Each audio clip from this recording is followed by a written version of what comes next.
Cambiamos de tema porque los ataques terroristas del viernes pasado en París tendrán repercusiones sociales y económicas importantes.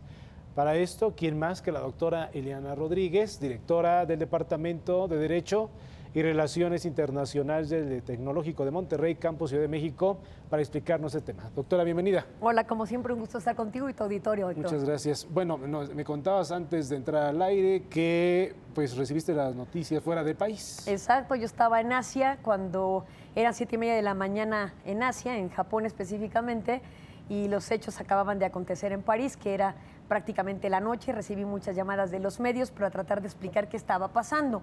En ese momento todavía nadie se había reivindicado los ataques.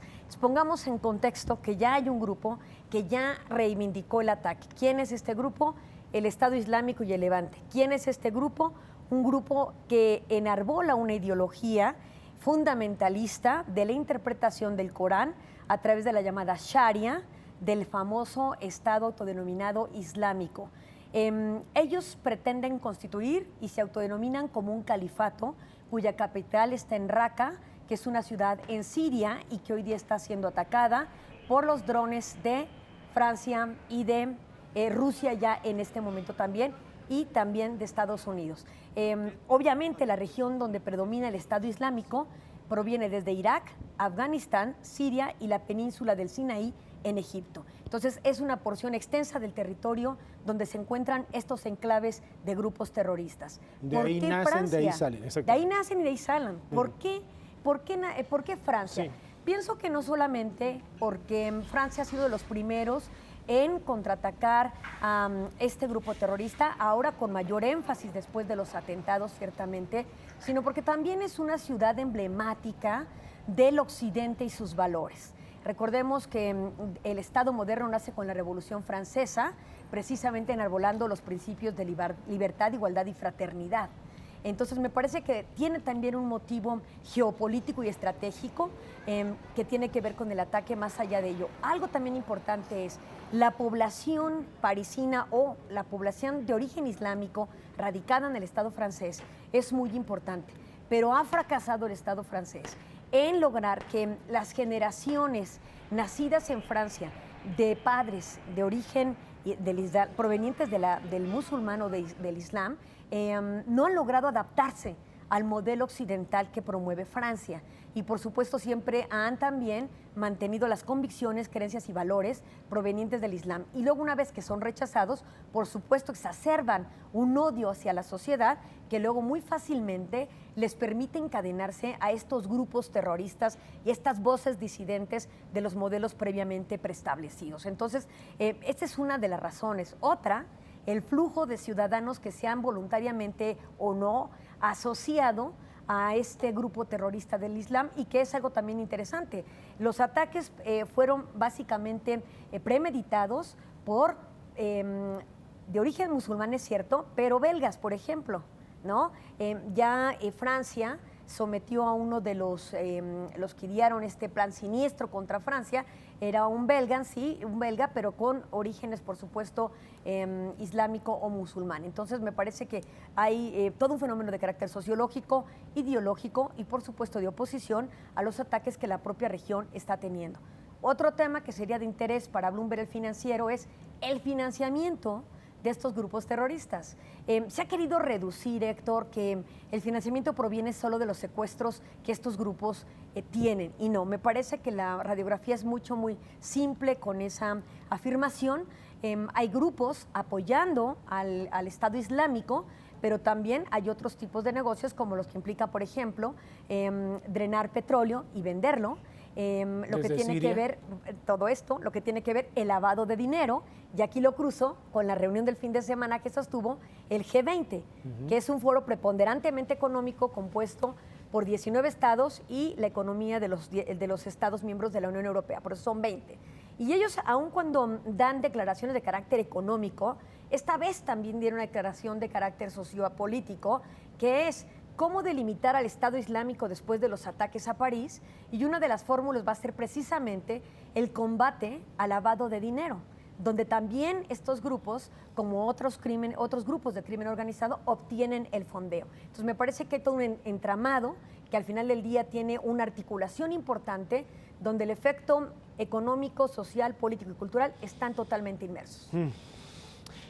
No es fácil de entender, después de lo que pasó, después de los hechos de París del viernes pasado, hemos recibido varias comunicaciones del público del Financiero Televisión diciendo, ¿dónde puedo saber más? ¿Cómo puedo entenderlo de manera sencilla? Pues de entrada, yo creo que no es posible entenderlo de manera sencilla, hay que conocer los antecedentes, ¿no? Hay quienes nos preguntan, ¿solamente lo podemos resumir a buenos y malos, a un tema de radicalismo religioso, a un tema de interés, de potencias? Yo creo que es un tema que va en conjunto, ¿no? Es correcto. Cuando hablamos de geopolítica, se asocian todos estos factores y no podemos tener precisamente una visión reduccionista de este.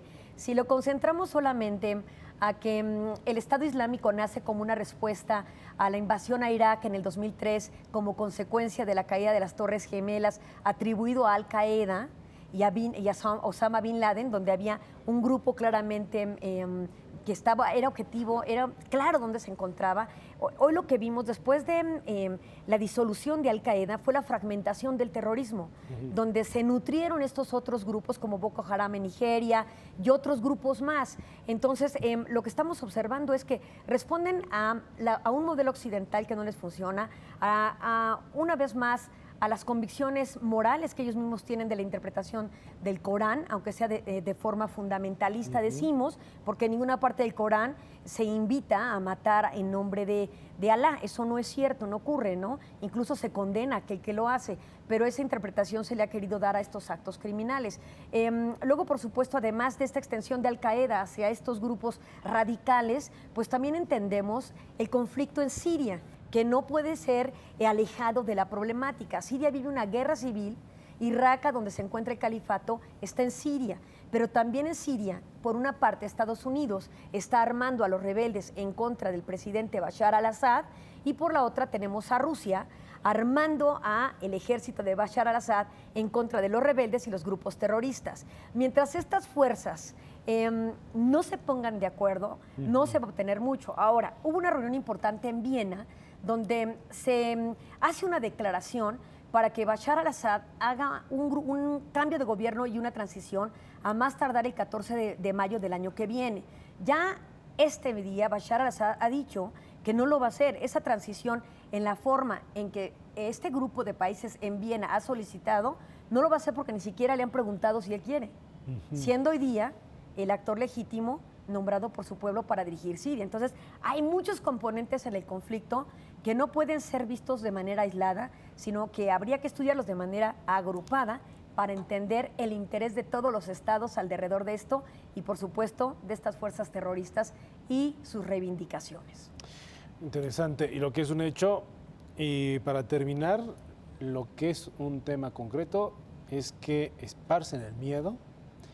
La gente, platicábamos hace unos minutos con nuestro corresponsal, cambia de hábitos, ya no viaja en el metro. Hay una disminución del 10% de los habitantes parisinos que dejaron de utilizar el metro por temor.